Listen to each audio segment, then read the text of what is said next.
Hello guys, welcome back to channel. നമ്മൾ ഇന്ന് പോകാൻ പോകുന്നത് വെള്ളച്ചാട്ടത്തിലേക്കാണ്.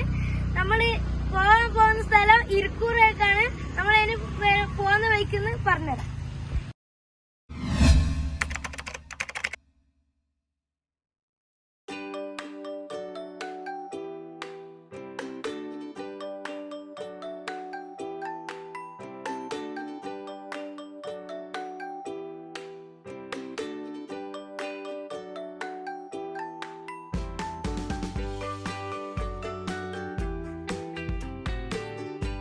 നമ്മളിപ്പോൾ ഉള്ളത് ഇരിക്കൂറാണ്. എന്റെ വണ്ടി പാർക്ക് ചെയ്ത് വെച്ചിട്ടുണ്ട്. ഇവിടെയാണ് വെള്ളച്ചാട്ടമുള്ളത്. ഇവിടെ ആരോട് ചോദിച്ചാലും വെള്ളച്ചാട്ടം പറഞ്ഞുതരും. നമുക്കിനി ആടെ എത്തിയിട്ട് ഡീറ്റെയിൽ ആയിട്ട് കാണിച്ചു തരാം. അതിമനോഹരമായി ഈ വെള്ളച്ചാട്ടം എല്ലാവരും ഇവിടെ വന്നാൽ ഇതാണ് വെള്ളച്ചാട്ടം.